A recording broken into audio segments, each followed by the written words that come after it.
Hello, and welcome to this week's episode of The Hard Choice, Simple Steps for Showing Up. My name is Brad Draper. I'm grateful for you, and I'm grateful that you share these episodes. That is the only way this show grows, is by you sharing them. This little engine that could is one that continually makes it around the world, and that happens because of you. I'm grateful for you. I thank you for your comments, for your messages, for those that listen and act and do something with your life.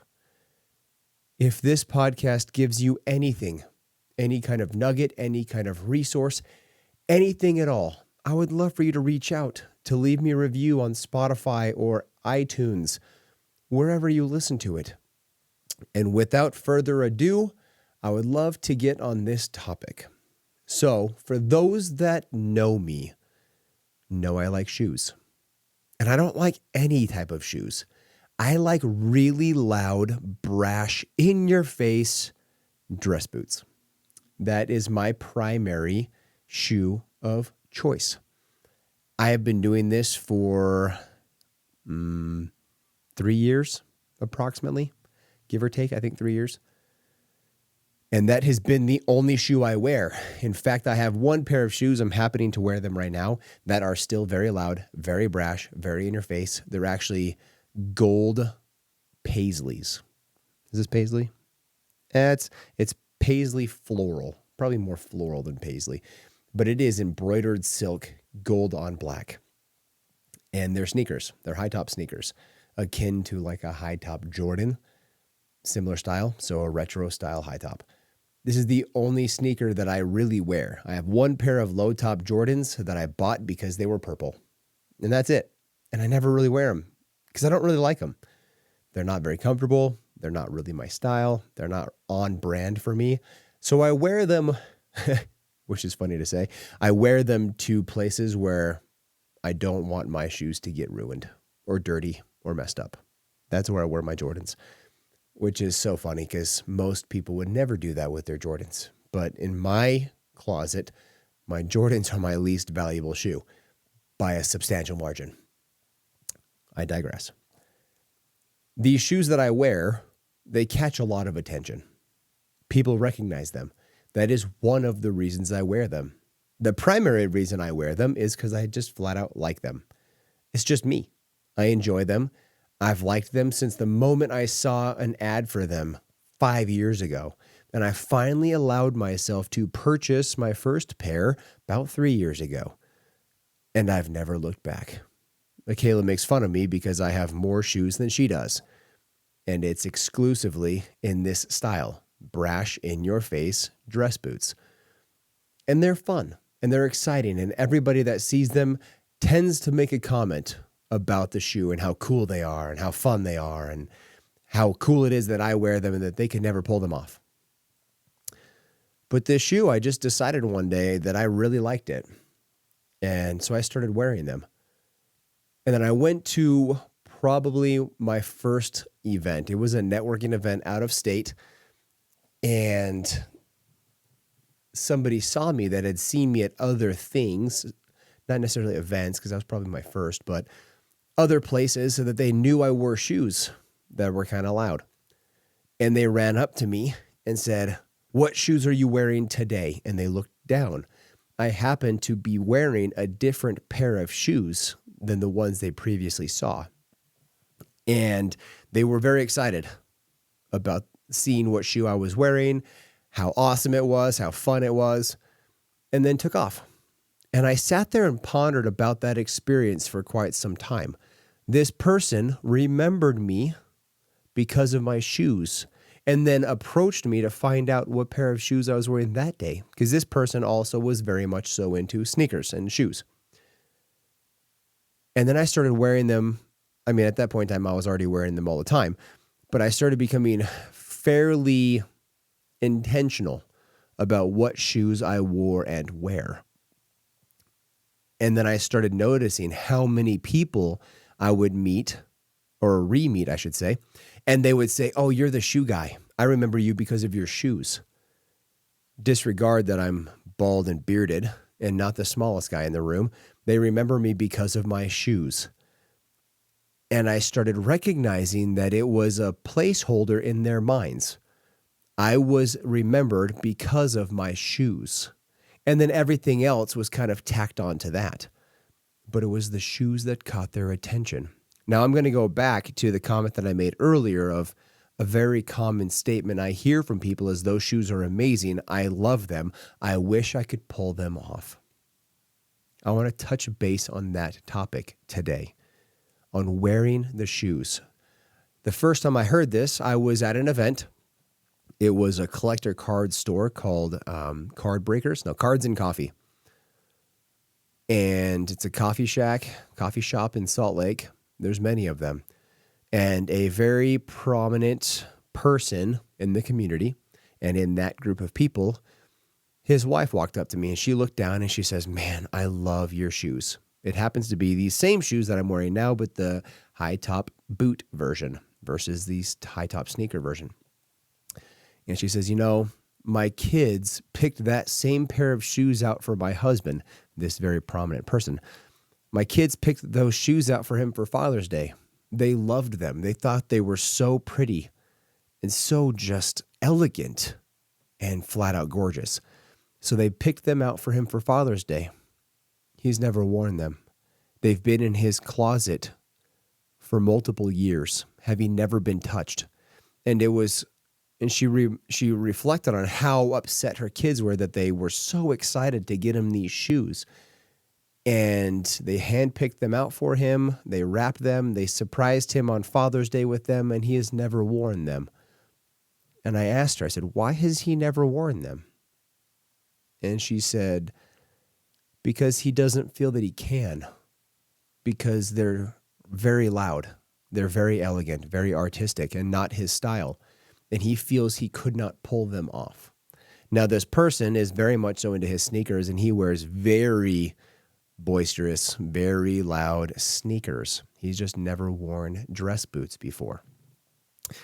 And that was the first time I'd heard that statement of he didn't feel that he could pull them off.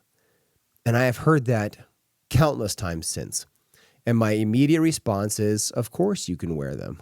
And they say, "What do you mean? How could I wear them?" I said, you put a sock on your foot, and then you put the shoe on your foot, and you lace it up, and you walk around in them. That's how you wear them.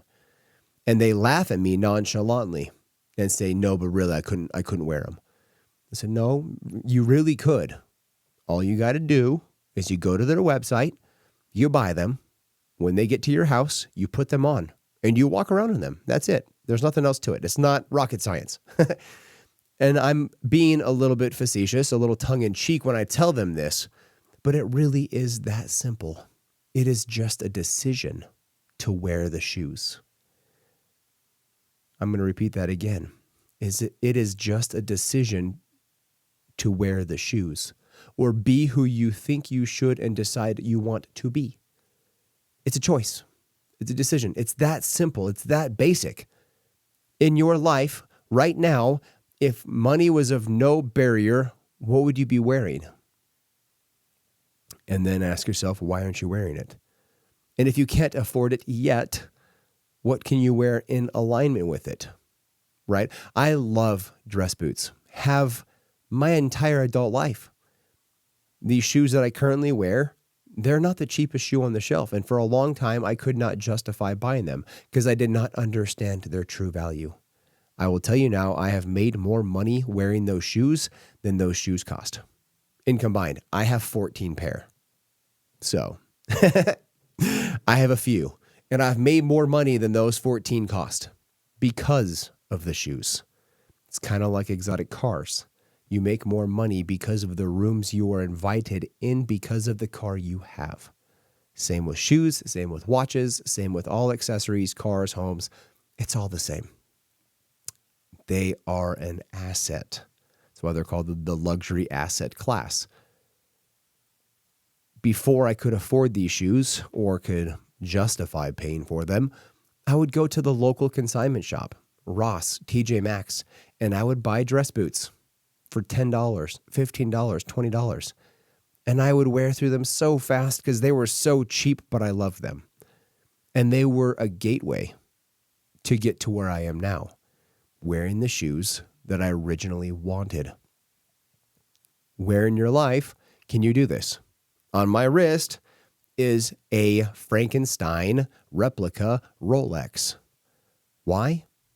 Because I cannot justify, nor can I afford, at this moment in time, the real version of this watch. So this watch has a real body, a real face, a real Cyclops lens, but the internals are fake and the band is fake, but the clasp is real. I still have to wind it every day. If I don't wind it, it dies. It's totally analog. It is run off of springs, just like a regular Rolex. And do I wear it to fake other people? No. Do I wear it to look down and see that and become accustomed to it so when I do buy my first Rolex and one of many watches, it will be normal because this is a stepping stone. Now, this Frankenstein watch wasn't all that cheap, but it definitely was a fraction of the actual version of this watch's cost. Stepping stones. Wear the watch. When I first put it on, for those that aren't watching the video version, it is a green-faced gold watch. It gets called out often. We were just barely in Florida for a family trip, and it was pointed out by no less than a dozen people. Physically, I had one lady grab my hand and show my hand to her son while she was sitting next to me. It was a fun experience, and it was one that I was able and willing to embrace. And I don't hide the fact that it's not totally real, and that's okay. It's a stepping stone to get to where I'm trying to go. I'm still wearing the watch versus hiding it because I don't want people to point it out.